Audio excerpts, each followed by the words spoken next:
శ్రీమాత్రే నమః. శుక్లాంబరధరం విష్ణుం శశివర్ణం చతుర్భుజం ప్రసన్నవదనం ధ్యాయేత్ సర్వవిఘ్నోపశాంతయే. గురవే సర్వలోకానాం విషజే భవరోగిణాం నిధయే సర్వవిద్యానాం దక్షిణామూర్తయే నమః. వ్యాసాయ విష్ణురూపాయ వ్యాసరూపాయ విష్ణవే నమో వై బ్రహ్మనిధయే వాసిష్ఠాయ నమో నమః. సంపూర్ణ కార్తీక మహాపురాణం మొదటి రోజు పారాయణం మనం విందాం. అయితే ఈ కార్తీక మహత్యాన్ని వ్యాస మహర్షి స్కాంద పురాణంలోనూ పద్మపురాణంలోనూ ఈ రెండింట్లో కూడా ఆయన చెప్పారు. అయితే స్కాంద పురాణంలో ఉన్న కార్తీక మహత్యాన్ని వశిష్ఠ మహర్షి జనక మహారాజుకి చెప్పారు. పద్మపురాణంలోనిది సత్యభామాదేవికి శ్రీకృష్ణ పరమాత్మ చెప్పారు. జీవకోటికి హితంగా సత్య సందేశాన్ని అందించే మాసం కార్తీకం. పరమ పావనం పుణ్యప్రదం ఇహపర శుభ ఫలదాయకం కార్తీకం. ఆధ్యాత్మిక పరిమళాలలో బతుకులు పావనం చేసే ముక్తిని ఇస్తుందని పండితులు చెబుతున్నారు. 30 రోజులు పర్వదినాలుగా కొలిచే మాసం ఈ రోజు నుంచి ఆరంభమవుతుంది. రోజుకొక అధ్యాయం చొప్పున పారాయణ చేసి ఆ దేవదేవుల కృపకు పాత్రులవ్వగలరు. ఆర్యావర్తమునందు నైమిషారణ్యములో శౌనకాది మహామునులతోనొక ఆశ్రమును నిర్మించుకొని సకల పురాణములు పుణ్యచరిత్రలు వారికి వినిపించుచు సూత మహాముని కాలం గడుపుచుండెను. కార్తీక మాస మహత్యాన్ని కూడా మాకు వివరించి దానివల్ల కలిగే ఫలితాన్ని కూడా మాకు చెప్పండి అని సూత మహర్షిని అడుగుతారు. అప్పుడు సూత మహర్షి చెప్తారు, ఓ మునిపుంగవులారా, ఒకప్పుడు ఇదే కోరికను నారదుడు బ్రహ్మని కోరగా విష్ణుమూర్తి లక్ష్మీదేవికి, పరమేశ్వరుడు పార్వతీదేవికి తెలియజేసిన విధముగా బ్రహ్మదేవుడు నారదుడికి చెప్పారు. అలాంటి పురాణ కథనే నేను మీకు చెప్తున్నాను. ఈ కథను వినుట వలన మానవులకు ధర్మార్థములు కలుగజేయటయే కాక వారు ఇహమునందును పరమునందును సకల ఐశ్వర్యములతో తులతూగుదురు. కావున శ్రద్ధగా ఆలకించండని ఇట్లు చెప్పెను. పూర్వము ఒకానొక దినంబున పార్వతీ పరమేశ్వరులు గగనంబున విహరిస్తుండగా పార్వతీదేవి ఇలా అనెను పరమేశ్వరుడితో, ప్రాణేశ్వర, సకల ఐశ్వర్యములు కలగజేయనట్టిది, సకల మానవుల వర్ణభేదము లేక ఆచరించదగినది, శాస్త్ర సమ్మతమైనది, సూర్యచంద్రులున్నంత వరకు ఆచరింపబడేది అగు వ్రతమును వివరింపమని కోరెను. అంతటా మహేశ్వరుడు మందహాసమనరించి, దేవి, నీవు అడుగుతున్న వ్రతము స్కాంద పురాణమున చెప్పబడి ఉన్నది. దానినిప్పుడు వశిష్ఠ మహాముని మిథిలాధీశుడగు జనక మహారాజునకు వివరింపబోతున్నాడు. చూడు మా మిథిలా నగరము వైపు అని మిథిలా నగరపు దిశగా చూపించెను. అట మిథిలా నగరములో వశిష్ఠుని రాకకు జనకుడు సంతసించి అర్ఘ్యపాద్యములతో సత్కరించి కాళ్ళు కడిగి ఆ జలమును శిరస్సుపై చల్లుకొని, మహాయోగి మునివర్య, తమ రాక వల్ల నేను, నా శరీరము, నా దేశము, నా ప్రజలు పవిత్రులమైతిమి. తమ పాదధూళిచే నా దేహము పవిత్రమైనది. మీరు ఇక్కడికి వచ్చిన విషయాన్ని చెప్పండి అని వేడుకుంటారు. అందుకు వశిష్ఠుడు, జనక మహారాజా, నేనొక మహాయజ్ఞం చేయతలిచితిని. దానికి కావలసిన అర్ధబలమును అంగబలము నిన్నడిగి క్రతువు ప్రారంభించవలెనని నిశ్చయించి ఇటు వచ్చి తిని అని పలుకగా, జనకుడు, మునిచంద్రమా, అటులనే ఇత్తును, స్వీకరింపుడు. కానీ చిరకాలము నుండి నాకొక సందేహము కలదు. తమ బోటి దైవజ్ఞులనడిగి సంశయమును తీర్చుకోదలిచితిని. నా అదృష్టము కొలది ఈ అవకాశము దొరికినది. గురురత్న, సంవత్సరములో కల మాసములలో కార్తీక మాసమే ఏలనంత పవిత్రమైనది. ఆ కార్తీక మాస గొప్పతనమేమి అను సంశయము నాకు చాలా కాలము నుండి ఉన్నది. కావున తాము కార్తీక మహత్యము గురించి వివరింపవలసినది అని ప్రార్థించెను. వశిష్ఠ మహాముని చిరునవ్వు నవ్వి, రాజా, తప్పక నీ సంశయమును తీర్చగలను. నే చెప్పబోయే వ్రతకథ సకల మానవులు ఆచరించదగినది. సకల పాపహరమైనది అయి ఉన్నది. ఈ కార్తీక మాసము హరిహర స్వరూపము.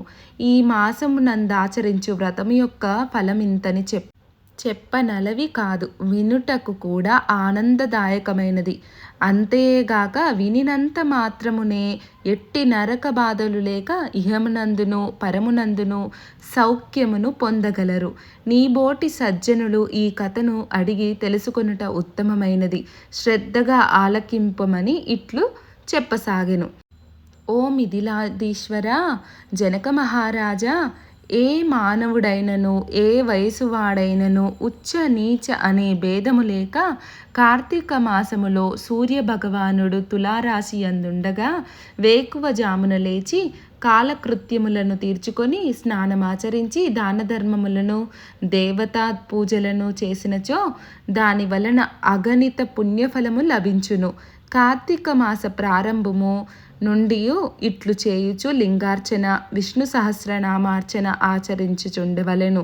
ముందుగా కార్తీక మాసమునకు అధిదేవతయగు దామోదరునికి నమస్కరించి, ఓ దామోదర, నేను చేయు కార్తీక వ్రతమునకు ఎట్టి ఆటంకములు రానీయక నన్ను కాపాడుము అని ధ్యానించి వ్రతమును ప్రారంభించవలెను.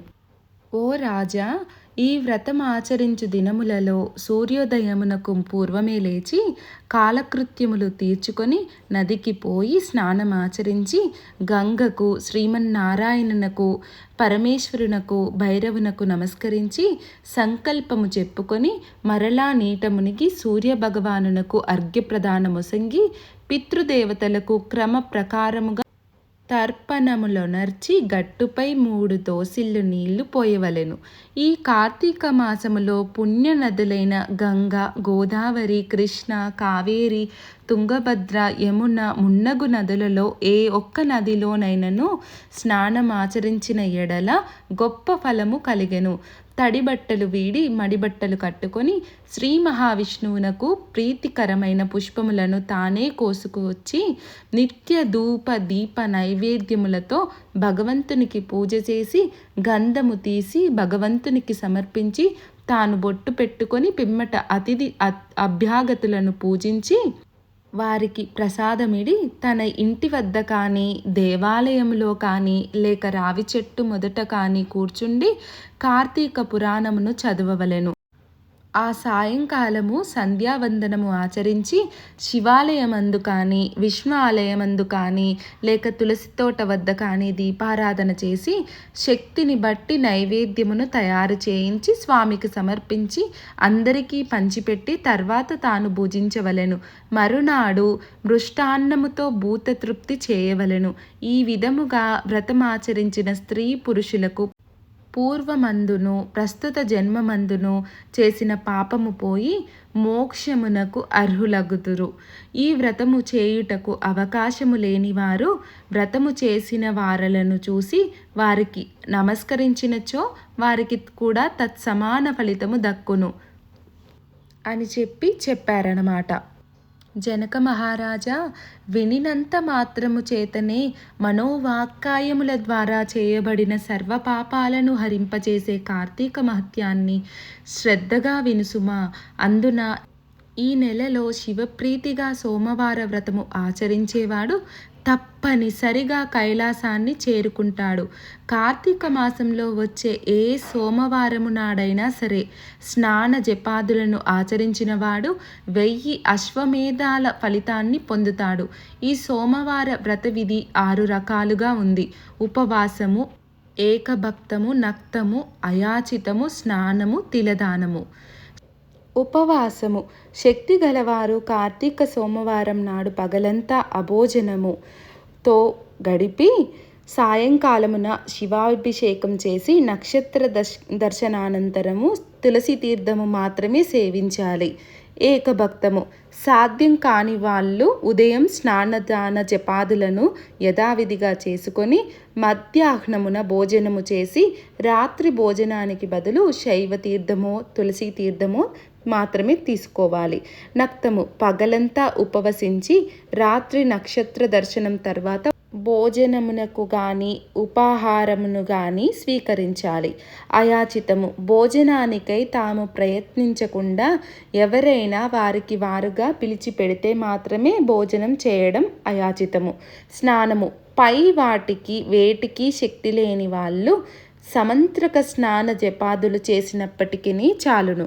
తిలదానము మంత్ర జప విధులు కూడా తెలియని వాళ్ళు కార్తీక సోమవారము నాడు నువ్వులను దానము చేసినా సరిపోతుంది. పై 6 పద్ధతులలో దేనినాచరించినా కార్తీక సోమవార వ్రతము చేసినట్లే అవుతుంది. కానీ తెలిసుండి కూడా ఏ ఒక్కదానిని ఆచరించని వాళ్ళు 8 యుగాల పాటు కుంభీపాక రౌరవాది నరకాల్ని పొందుతారని ఆర్షవాక్యము. ఈ వ్రతాచరణ వలన స్త్రీలు పురుషులు కూడా విష్ణు సాయుధ్యమును పొందుతారు. కార్తీక మాసములో వచ్చే ప్రతి సోమవారము నాడు కూడా పగలు ఉపవసించి రాత్రి నక్షత్ర దర్శనానంతరము మాత్రమే భోజనము చేస్తూ ఆ రోజంతా భగవద్ధ్యానములో గడిపే వాళ్ళు తప్పనిసరిగా శివ సాయుధ్యాన్ని పొందుతారు. సోమవార వ్రతాన్ని చేసేవాళ్ళు నమక చెమక సహితంగా శివాభిషేకమును చేయుట ప్రధానమని తెలుసుకోవాలి. ఈ సోమవార వ్రత ఫలాన్ని వివరించే ఒక ఇతిహాసాన్ని చెబుతాను విను. నిష్ఠురి కథ. పూర్వం ఒకానొక బ్రాహ్మణునికి నిష్ఠురి అనే కూతురుండేది. పుష్టిగాను అందంగాను అత్యంత విలాసంగాను ఉండే ఈమెకు గుణాలు మాత్రం శిష్టమైనవి అబ్బలేదు. దుష్టగుణ భూయిష్టమై గయ్యాలిగాను కాముకురాలుగాను చరించే ఈ నిష్ఠురిని ఆమె గుణాల రీత్యా కర్కశ అని కూడా పిలుస్తూ ఉండేవారు. బాధ్యత ప్రకారం తండ్రి ఆ కర్కశను సౌరాష్ట్ర బ్రాహ్మణుడైన మిత్రశర్మ అనే వానికిచ్చి తన చేతులు దులిపేసుకున్నాడు. ఆ మిత్రశర్మ చదువుకున్నవాడు, సద్గుణవంతుడు, సదాచారపరుడు, సహృదయుడు కూడా కావడం వలన కర్కశ ఆడినది ఆటగా పాడినది పాటగా కొనసాగచొచ్చింది. పైగా ఆమె ప్రతిరోజు తన భర్తను తిడుతూ కొడుతూ ఉండేది. అయినప్పటికీ కూడా తన భార్యని పరిత్యజించడం తన వంశానికి పరువు తక్కువ అనే ఆలోచన వలన మిత్రశర్మ కర్కశ పెట్టే కఠిన హింసలన్నింటినీ భరిస్తూనే ఉండేవాడు. కానీ ఏనాడు ఆమెను శిక్షించలేదు.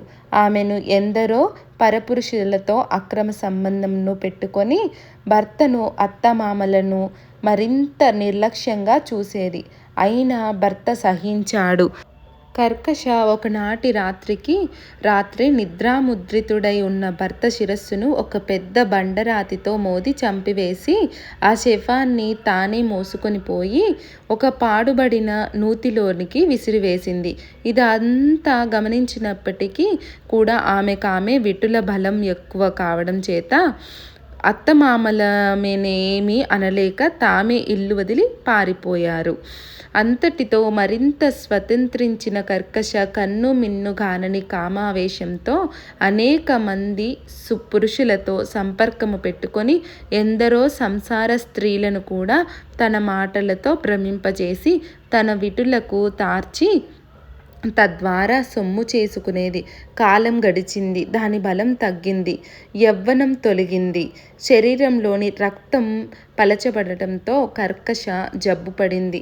అసంఖ్యాక పురుషోత్తములతో సాగించిన శృంగార క్రీడల పుణ్యమా అని అనూహ్యమైన వ్యాధులు సోకాయి. పూలగుత్తిలాంటి మేను పుల్లుబడిపోయింది. జిగి బిగి తగ్గిన కర్కశ వద్దకు విటుల రాకపోకలు తగ్గిపోయాయి. ఆమె సంపాదన పడిపోయింది. అందరికందరూ ఆమెను అసహ్యించుకోసాగారు. తుదకు అక్రమ పతులకే గాని సుతులకు నోచుకుని ఆ నిష్ఠుర తినడానికి తిండి, ఉండేందుకింత ఇల్లు, వంటినిండా కప్పుకునేందుకు వస్త్రము కూడా కరువైంది. సుఖవ్రణాలతో నడి వీధిన పడి మరణించింది. కర్కశ శవాన్ని కాటికి మోసుకుపోయే దిక్కు కూడా లేకపోయింది. యమదూతలా జీవిని పాశబద్ధను చేసి నరకానికి తీసుకువెళ్లారు. యముడు ఆమెకు దుర్భరమైన శిక్షలను విధించాడు. భర్త ద్రోహికి భయంకర నరకం. భర్తను విస్మరించి విస్మరించినందుకు ఆమె చేత మండుతున్న ఇనుప స్తంభాన్ని కౌగిలింపచేశాడు. భర్త తలను బద్దలు కొట్టినందుకు ముండ్ల గదలతో ఆమె తల చిట్లేటట్లు మోదించాడు. భర్తను దూషించినందుకు, కొట్టినందుకు, తన్నినందుకును దాని పాదాలను పట్టుకుని కఠిన శిలలపై వేసి బాధించాడు. సీసమును గాచి చెవులలో పోయించాడు. కూంబిపాక నరకానికి పంపారు. ఆమె పాపాలకు గాను ఆమె ముందరి 10 తరాల వారు, తదుపరి 10 తరాల వారు, ఆమెతో కలిసి మొత్తం 21 తరాల వాళ్ళు కూంబిపాకములో కుమిలిపోసాగారు. నరకానుభవము తర్వాత ఆమె 15 సార్లు భూమిపై కుక్కగా జన్మించినది. 15వ పర్యాయమున కళింగ దేశములో కుక్కగా పుట్టి ఒకానొక బ్రాహ్మణ గృహములో ఉంటూ ఉండేది. ఇలా ఉండగా ఒక కార్తీక సోమవారము నాడ బ్రాహ్మణుడు పగలు ఉపవాసముండి శివాభిషేకాదులను నిర్వర్తించి నక్షత్ర దర్శనానంతరము నక్త స్వీకారానికి సిద్ధపడి ఇంటి బయలులో బలిమి విడిచిపెట్టాడు. ఆనాడంతా ఆహారము దొరకక పస్తుపడి ఉన్న కుక్క ప్రదోష దినాన ఆ బలి అన్నాన్ని భుజించినది. బలి భోజనము వలన దానికి స్మృతి కలిగి, ఓ విప్రుడా, రక్షింపుమని కుయ్యి పెట్టినది. దాని అరుపులు విని వచ్చిన విప్రుడు కుక్క మాటలాడడాన్ని గమనించి విస్తుపోతూనే, ఏమి తప్పు చేశావు, నిన్ను నేనెలా రక్షించగలను అని అడిగాడు. అందుకు ఆ కుక్క, ఓ బ్రాహ్మణుడా, పూర్వజన్మలో నేనొక విప్రవనితను.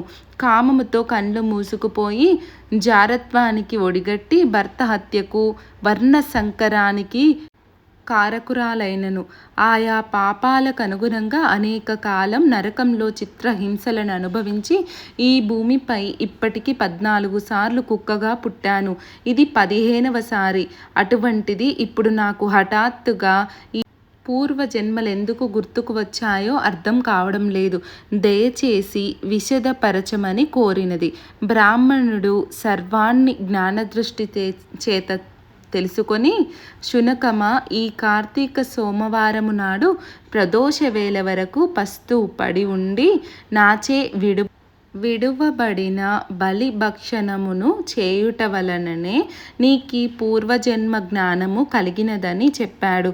ఆపై నా జాగిలము కరుణామయుడైన ఓ బ్రాహ్మణుడా, నాకు మోక్షమెలా సిద్ధించునో ఆనతీయమని కోరి మీదట దయాళువైన ఆ భూసురుడు తాను చేసిన అనేకానేక కార్తీక సోమవార వ్రతాలలో ఒక సోమవారం నాటి వ్రతఫలాన్ని ఆ కుక్కకి ధారపోయగా ఆ క్షణమే ఆ కుక్క తన శునక దేహాన్ని పరిత్యజించి దివ్య స్త్రీ శరీరిణి అయి ప్రకాశమానహార వస్త్ర విభూషిత అయి పితృదేవతా సమన్వితయై కైలాసమునకు చేరినది. కాబట్టి ఓ జనక మహారాజా, నిస్సంశయ నిశ్రేయసదాయి అయిన ఈ కార్తీక సోమవార వ్రతాన్ని నీవు తప్పనిసరిగా ఆచరించు అంటూ వశిష్ఠుడు చెప్పడం ఆపాడు.